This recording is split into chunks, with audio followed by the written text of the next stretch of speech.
Eu lhes convido a abrir suas Bíblias no livro de Atos, capítulo 7, versículo 54. Atos 7, 54. E nós vamos orar ao Deus Todo-Poderoso. Rei do Universo, Senhor do Senhor. Eis aqui, Senhor, um povo que acredito com toda sinceridade se aproxima de Ti para receber a porção de hoje. Pois debaixo desse ensino que iremos receber para a Sua honra e glória, meu pedido, Senhor, é que o Senhor venha fluir com as águas vivas sobre essa vida, sobre essa pessoa, sobre esse lar. Por mais que essa pessoa não esteja bem, não esteja alegre, e lhe falta do Senhor. Pois eu creio que por meio dessas palavras possamos extrair aquilo que todos nós precisamos entender e aprender na nossa caminhada cristã. Pois lhe agradecemos todos e assim dizemos: seja bem-vindo, Espírito do Deus vivo, em nome de Jesus Cristo. Amém. Atos dos Apóstolos, capítulo 7, versículo 54. Já vou falar aquilo que foi lido anteriormente e algumas partes que o grande evangelista Estevão passou para, até o dia de hoje, deixar como legado sua história de vida, um mártir, um homem que realmente foi exemplo na igreja do início, na igreja primitiva. E nós vamos hoje ver o apedrejamento de Estevão. Antes de vir para o estúdio, chegou a falar com minha esposa, no carro, minha filha, e eu falei: meu Deus, que vida de Estevão, que história, que entrega, quantas experiências e quanto amor esse homem teve por Jesus Cristo. Obviamente, não precisamos necessariamente chegar aonde Estevão chegou em morrer, ou seja, fisicamente em nome de Jesus Cristo, para manifestar nosso amor por Jesus Cristo.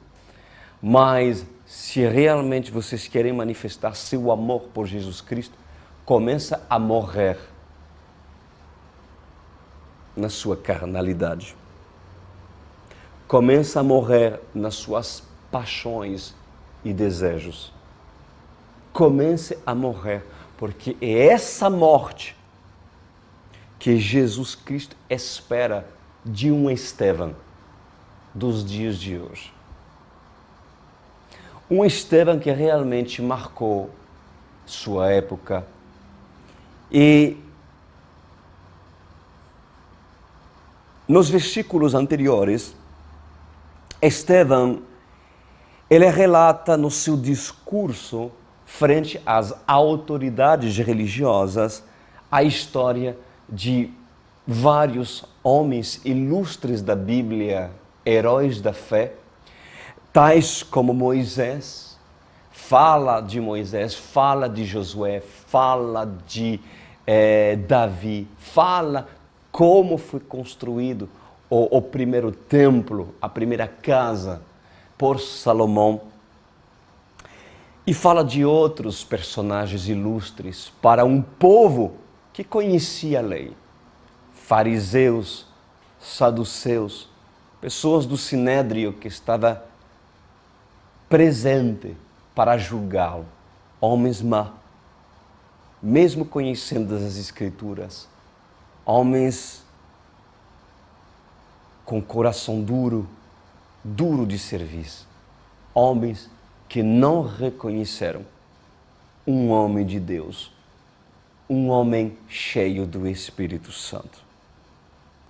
Mas Estevão, no seu discurso, enfatiza o fato de que, mesmo Israel, sendo o povo que tive oportunidade de receber a lei por intermédio de Moisés, pois Israel sempre se levantou contra os profetas que o próprio Senhor mandava para endireitar seus caminhos. Quantos profetas o Senhor enviou para o povo que Ele mesmo escolheu? Mas pela dureza do coração, o que eles fizeram com esses profetas? O que eles fizeram com Isaías? O que eles fizeram com o maior dos profetas, Jesus? O que eles fizeram com o maior dos profetas de homens nascidos de mulher, João Batista? O que eles fizeram? O mataram. Quem matou? Quem matou? Os próprios judeus. Muitos judeus se levantaram de geração em geração, porque não reconheceram aquilo que vinha de Deus. E aí Estevão teve a coragem de apenas repetir aquilo que o Espírito Santo estava ditando para ele falar. Palavras de confronto, palavras que não agradaram esse povo endurecido, porque em vez de cair em si e dizer realmente fizemos isso, pois tiveram uma reação contrária e levantaram seu calcanhar contra um homem de Deus, ao ponto de apedrejá-lo e matá-lo. Nós vamos ver na frente. Então, Estevão relata a história desses homens ilustres. E terminando seu discurso, ele diz assim: vocês são iguais a seus antepassados. Sempre resistem ao Espírito Santo. Olha isso. É claro que eles não gostaram, obviamente, aquilo que Estevão falou. Então, e obviamente não é de surpreender-se que a ira desses homens fariseus, cegos pelo orgulho, os levou a derramar o sangue de um inocente. E no livro de Atos, capítulo 7, versículo 54, diz assim: ouvindo isso, ficaram furiosos e rangeram os dentes contra ele. Mas Estevão, cheio do Espírito Santo, levantou os olhos para o céu e viu a glória de Deus e Jesus em pé. E Jesus em pé, à direita de Deus, e disse: vejo os céus abertos e o Filho do Homem em pé, à direita de Deus. Bom, o que Estevão naquele momento tinha para perder?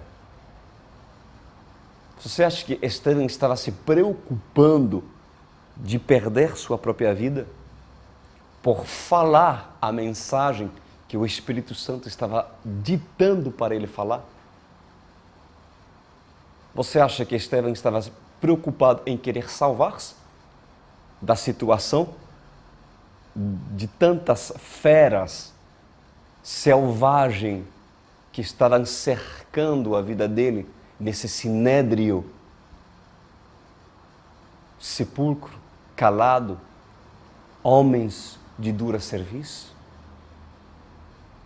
Estevão não estava preocupado em perder sua própria vida, nem em querer se defender para talvez ser poupado e assim viver 2, 3, 4 anos a mais. Na verdade, Estevão era tão cheio do Espírito Santo que mesmo no meio de tanto ódio dos religiosos, Estevão conseguia focar o Senhor, conseguia focar as coisas do alto, que eles são, que capacitação, que entrega No meio de tanto ódio, esse homem estava focando aquilo que precisava focar. O Senhor e as coisas do alto.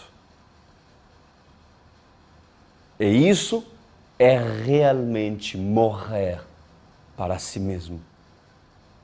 Morrer para si mesmo. Pois, por que quando se apresenta uma oportunidade de você levantar os olhos para o céu e lembrar das palavras de Jesus, você prefere se abaixar ao nível do ódio, da briga ou da contenda? Cada vez que o Senhor lhe dê oportunidade de fazer como Estevão, em vez de focar o ódio, a briga daqueles que não têm o Espírito, alguns se lembram das coisas que Jesus falava. Se lembra das palavras que foram faladas nos estudos da Hóstia, terça-feiras e sábado. Se lembra do esboço de manhã, se tem pessoas que realmente estão acostumadas em ler a Bíblia para poder sobreviver no dia a dia, porque se não fizer isso, você vai perecer.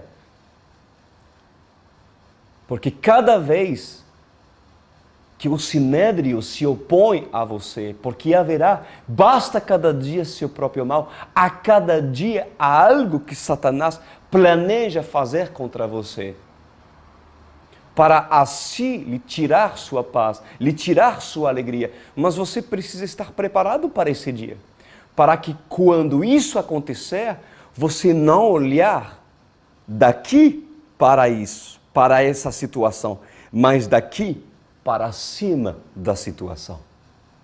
Pois Estevão, ele não olhou o ódio. Ele não alimentou seu coração de ódio, clamando a Deus por vingança. Estevão se lembrou de quem o capacitava em fazer milagres, sinais de maravilha e falar com tanta sabedoria. Ele se lembrou de Jesus. Por isso que o seu coração estava tão entregue a Deus, que as palavras violentas desses homens, motivados pela ira de Satanás, não teve nenhum efeito sobre Estevão.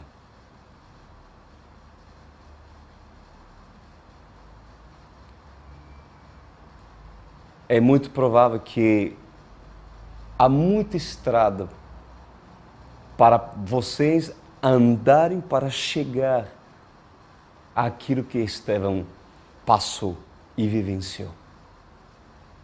Mas eu lhes convido hoje a vocês entenderem que é necessário que, por parte sua, se vocês querem ser cristão, visto por Deus como um homem ou como uma mulher cheio do Espírito Santo, vocês têm que saber lidar com essas situações. Cada vez que Satanás lhe propõe uma briga, lhe cerca usando pessoas que não temem a Deus, ou até mesmo irmãos em Cristo Jesus. No momento de carnalidade, no momento onde há uma falta de vigilância, vocês devem lembrar, vocês devem agir como um Estevão. Vocês devem morrer nas suas paixões e desejos para vocês focarem aquilo que está acima da situação de um homem que pode até mesmo ser usado por Satanás para lhe tirar a sua salvação. Muito pior que uma pedra que possa matar sua vida é quem venha ser usado para roubar sua salvação. Muito pior que a morte de Estevão em ser apedrejado e ele deixar entrar aquilo que Satanás quis fazer atrás desses homens. Porque pior é a segunda morte do que a primeira. A primeira, morremos e quem está com Cristo vai para o céu. Mas a segunda morte é a pior, porque todos morrerão, a não ser a volta de Cristo e haver o arrebatamento, cheio de outra história. Mas o homem tem seus dias contados, mas a segunda morte é a morte espiritual. E que ninguém vos tira isso.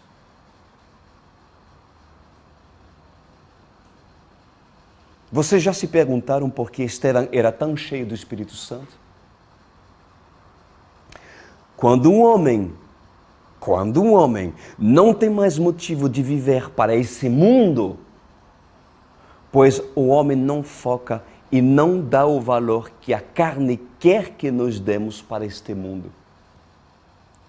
1 João, capítulo 2, versículo 15, diz assim: não amem o mundo, nem o que nele há. Sonda, por favor, o seu coração para ver se existem muitas coisas que ainda você ama neste mundo.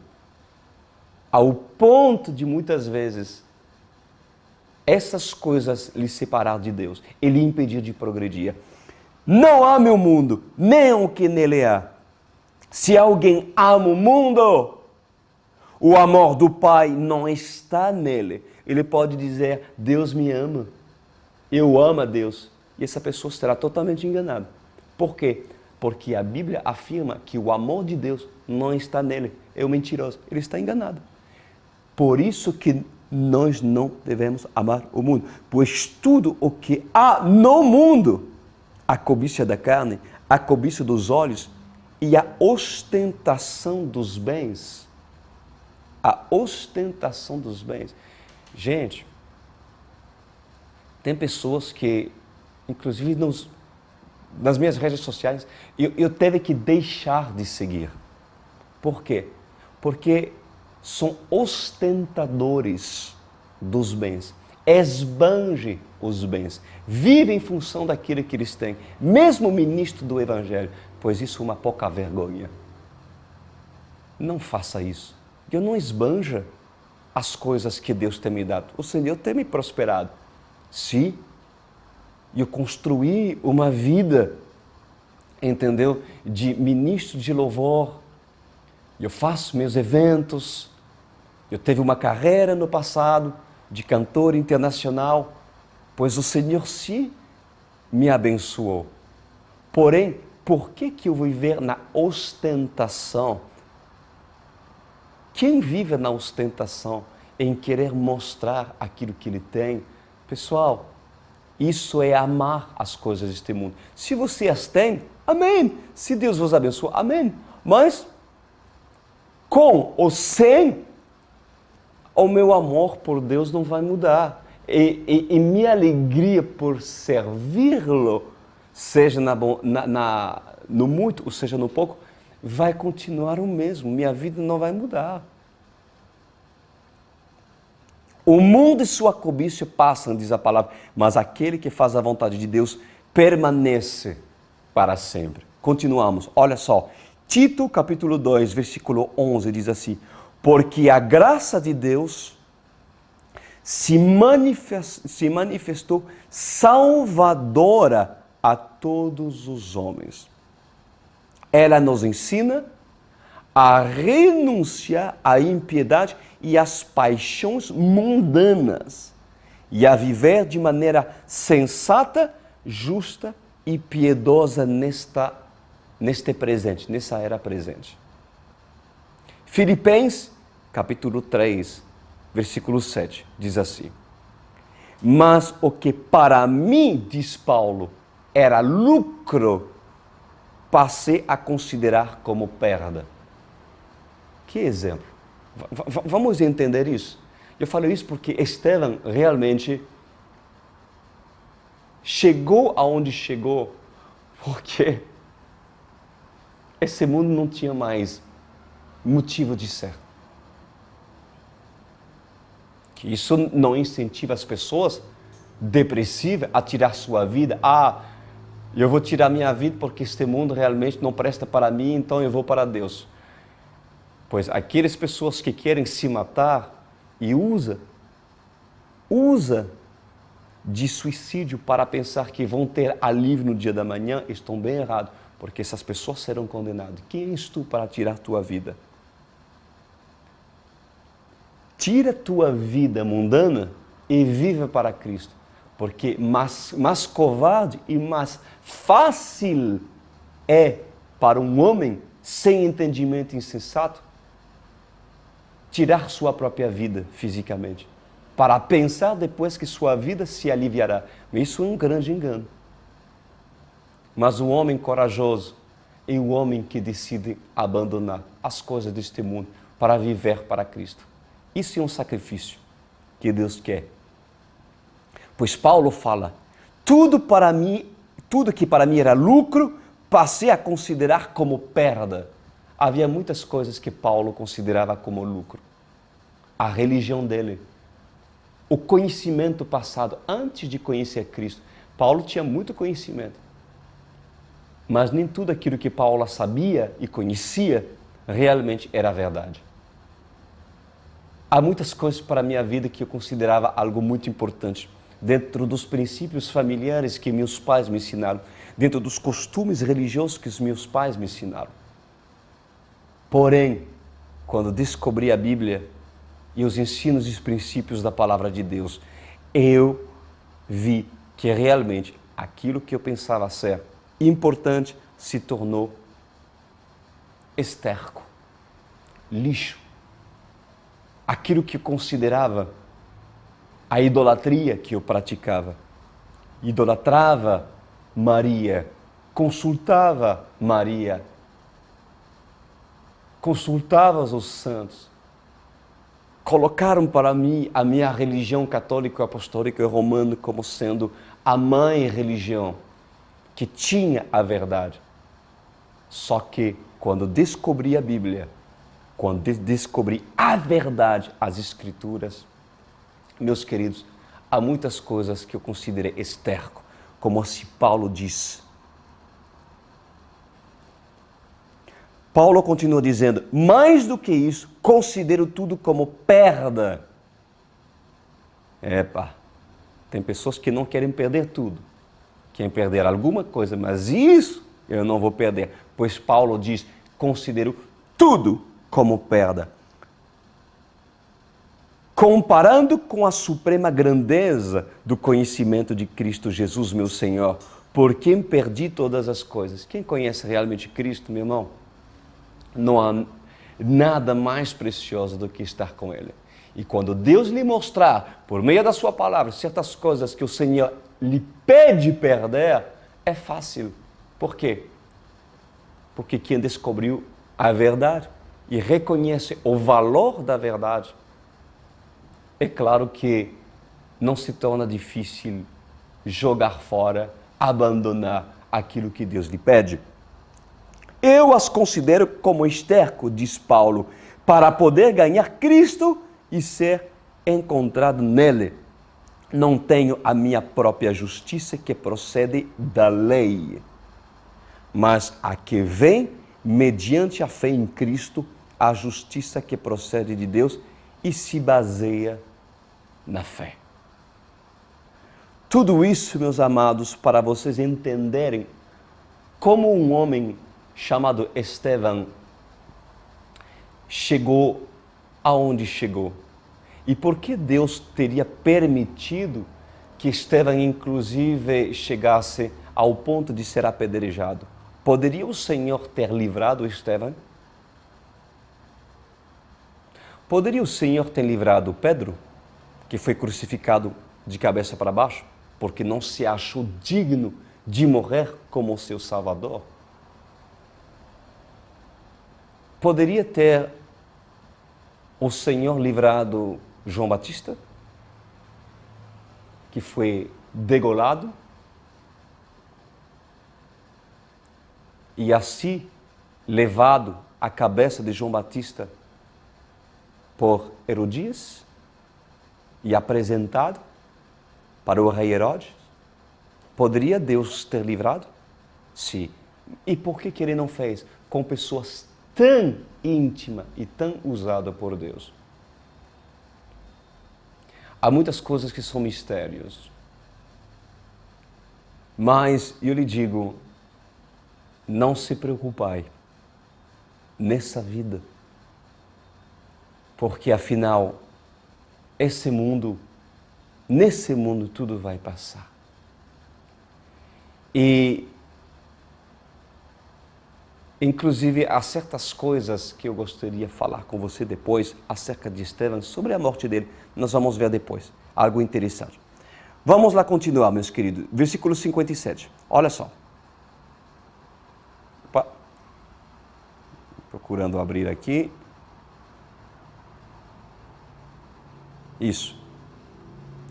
Olha o que Estevão diz assim. Quando a ira dos fariseus se acendeu, Estevão teve uma visão aberta do céu. Ele diz assim: vejo os céus abertos e o Filho do Homem em pé à direita de Deus. Ou seja, Estevão viu Jesus em pé. Estevão viu Jesus em pé. E sabemos que Jesus, após a sua ressurreição, o que ele fez? Ele subiu ao céu, se assentou à direita do Pai, se assentou. E é a primeira vez que se registra no Novo Testamento um Jesus não assentado à direita do Pai, em pé à direita do Pai. Então, há duas hipóteses naturais, né, que podemos concluir nisso. Ou Jesus estava em pé, preparado para defendê-lo, tipo assim, não, isso não, agora eu vou me vingar. Ou Jesus estava em pé para poder receber Estevão. E eu ficaria na segunda opção, que Estevão já sabia que iria morrer. E o próprio Senhor estava se preparando para receber um homem tão usado por ele, um filho de Deus. Por que essa opção? Porque a vingança de Deus ainda não era o momento de Jesus se vingar. Haverá o dia da vingança de Deus.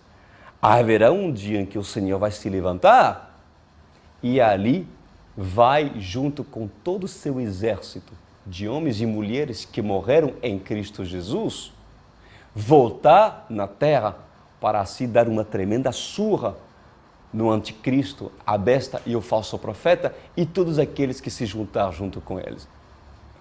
E ali o Senhor virá como Senhor dos senhores, Senhor dos exércitos e Rei dos reis para reinar na terra junto com os filhos de Deus, herdeiros e co-herdeiros em Cristo Jesus. Esse dia acontecerá. Será um tremendo dia de vingança, porque assim o Senhor não virá de forma gentil nem cordial. Ele virá realmente com ira para vingar realmente todos aqueles no qual foram derramados sangue dos inocentes, mas para vingar-se daquele que desde o início, aquele que o invejou, odiou, Satanás, Lúcifer, que se tornou Satanás depois, pois esse haverá de ser corrigido e julgado, já está julgado, né, para ser lançado no lago de fogo e assim dar um fim a tudo aquilo que se retrata de destruição de geração em geração. Então, que privilégio, que lindo privilégio Estevão teve de ver o Senhor levantado. Que honra, meus amados, né? Vamos continuar no versículo 57.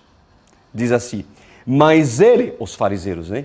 Eles tamparam seus ouvidos e, dando fortes gritos, lançaram-se todos juntos contra ele. Arrastaram-no para fora da cidade e começaram a apedrejá-lo. E as testemunhas deixaram seus mantos aos pés de um jovem chamado Saulo. Bom, para esses orgulhosos religiosos, estes tamparam seus ouvidos. Por quê? Porque eles acharam que as palavras de Estevão eram blasfêmias.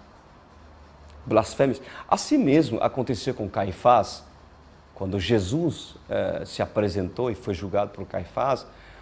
O próprio Caifás rasgou suas vestes e diz assim: blasfêmia! Pois se fizeram isso com Jesus, também o farão com seus filhos, com aqueles que serão chamados para confrontar os sistemas desse século. Mas, no natural, esses homens, esses fariseus e saduceus, estavam respondendo aquilo que a lei pede para todos aqueles que blasfemam. Porém, obviamente, Estevão não estava blasfemando. Mas olha o que acontece em Levítico, capítulo 24, versículo 14, diz assim: leve esse homem para fora do acampamento. As pessoas que o ouviram blasfemar contra mim colocarão as mãos na cabeça dele e depois o povo todo o matará a pedradas. E diga ao povo: quem amaldiçoar o seu Deus pagará por esse pecado e será morto a pedradas por todo o povo. E isso também, nós temos um relato daquilo que o povo judeu foi ensinado a apedrejar. Lembra-se de Maria Madalena, que foi surpresa em adultério, né? Uma prostituta, foi pega adulterando e ali cercaram ela e, preparado para apedrejar, Jesus entrou em cena e assim livrou. Já conhecem certamente a história, muito bonita, mas era costume na época em apedrejar as pessoas que quebravam os princípios da lei instituído por Moisés. Está no livro de Números, capítulo 15, versículo 35, diz assim: Aí o Senhor Deus disse a Moisés: este homem deve ser morto, que todo o povo o mate a pedradas fora do acampamento. Então, como o Senhor havia ordenado a Moisés, levaram o homem para fora do acampamento e todo o homem atirou pedras nele até que ele morreu.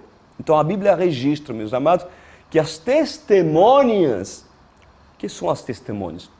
As pessoas que estavam apedrejando e também aqueles que estavam lá assistindo e concordando. O que eles fizeram? Era também costume na época de deixar suas capas, deixar seus mantos, ou seja, é uma assinatura. Eu estive lá, eu concordei e eu aprovo essa atitude. Então, aqueles que fizeram isso deixaram seus mantos naquele lugar, né? E vejam quem estava ali, naquele lugar. Quem estava ali, meus queridos? Nada mais e nada menos do que o próprio Saulo. Você conhece Saulo? Já ouviu falar de Saulo? Quem é Saulo? O futuro apóstolo, homem usado por Deus, um homem que se tornou cheio do Espírito Santo. O próprio Saulo estava lá, concordando e recebendo os mantos das testemunhas que estavam presentes e concordando todos para matar um inocente, um justo. O próprio Saulo, o jovem Saulo, que futuramente será chamado de apóstolo Paulo, estava presente. E agora eu lhes digo, quem entenderá Deus? Quem entenderá Deus? Pois envolvido no ódio dos fariseus e convicto que Saulo estava fazendo o correto, pois Saulo participou no derramamento de sangue de Estevão. Quem imaginaria que Jesus se levantaria para receber seu amado Estevão e mesmo assim sabia que dentro desses assassinos que estavam cercando Estevão, que dentro desses assassinos se esconderia aquele que substituiria Judas Iscariote, o renomado Paulo de Tarso. O famoso e renomado Paulo de Tarso. Quem diria? Então, eu lhes faço essa pergunta. Consegues ver naquele homem que em casa procura lhe distrair para você não ouvir os cultos da OC, o homem que Deus poderia escolher para uma grande obra? Consegues tu ver esse filho ou essa filha indiferente à palavra de Deus, que cada vez que tem uma oportunidade para lhe catar pedra afiada na mesa do jantar, este poderia ser um jovem Saulo? Consegues tu ver um jovem Saulo nesse filho ou nessa filha? Consegues ver aquela pessoa que o vê como o seu pior inimigo e que por não saber o que está fazendo, o apedreja no trabalho com palavras duras, tentando defender sua religião pelas convicções que ele tem de um Deus que não conhece? Consegues tu ver um Saulo? É difícil, né? Mas Deus conseguiu. Consegues ver Paulo em Saulo? Uma pergunta que eu gostaria que você se fizesse agora. Consegues tu ver Paulo em Saulo? Porque antes de ser Paulo, Paulo foi Saulo. Um homem que perseguia os cristãos, que matava os cristãos e os jogava na prisão. E ali? Tem que ter fé, né, meus queridos? Pois sim, tem que ter fé. Que seu pai pode se converter se você persistir em amá-lo. Se você persistir em perdoá-lo e orar e interceder por sua vida. Tem que ter fé em ver como Deus vê e não como os homens vê. Tem que ter fé, sim, meus queridos. Tem que ter fé. Consegues ver Paulo em Saulo? Pois para Deus não existe impossibilidade, meus amados. Pois não era o momento do jovem Saulo se converter. Presta atenção, ainda naquele momento, não era o momento do jovem Saulo se converter a Deus. Não era o momento de Saulo se encontrar na estrada de Damasco. Nós vamos ver mais à frente a tremenda história de Saulo, que teve um tremendo encontro na estrada de Damasco. Agora, eu termino, eu lhe dou um conselho. E esse conselho é o seguinte: respeite o tempo e o momento de Saulo. Deixa Deus, por um motivo que só Ele tem, dar corda a Saulo para fazer e dizer aquilo que está no coração dele. Porque mesmo isso tem um propósito dentro do desenvolvimento daquilo que Deus quer fazer na sua vida e na sua casa. Vai entender, Deus. Mas é. Mesmo Estevão, com toda a sabedoria dada pelo Espírito Santo, não conseguiu converter o jovem Saulo naquele momento.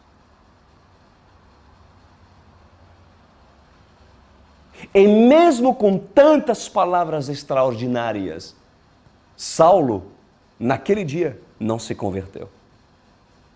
Pois, ainda que você seja cheio de Deus e falasse por parte de Deus para quem ainda não for chamado a abrir os olhos, pois saibam que só Deus é capaz de quebrantar um homem obstinado a se opor às coisas de Deus e a se opor às convicções que você tem, mas que ainda essa pessoa não tem.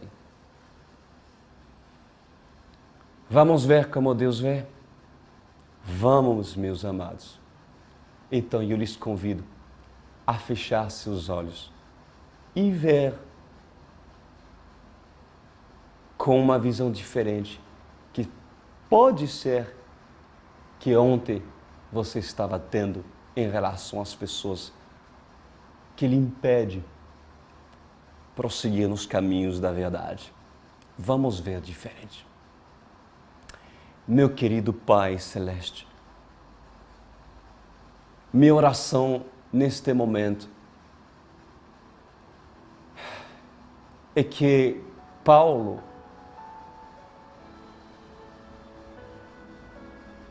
seja visto como Paulo, mesmo que Saulo está agindo como Saulo.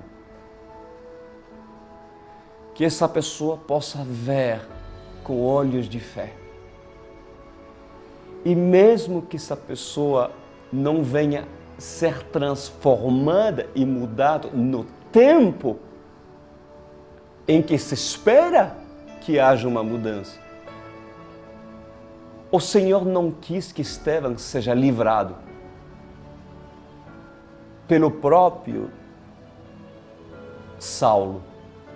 Porque se o Senhor quisesse, o Saulo poderia ter tido sua visão, que ele teve em Damasco, mas ter essa visão no próprio lugar onde Estevão estava. Mas o Senhor não quis. Então, Senhor, minha oração é que haja nessa mulher, que é coluna dentro da sua casa, uma capacitação, uma força para poder ver como o Senhor vê. Uma capacitação para essa pessoa não desistir desse homem endurecido e muitas das vezes usado por Satanás para lhe impedir prosseguir nos caminhos da fé. Que o Senhor possa trazer um alívio, uma paz sobrenatural.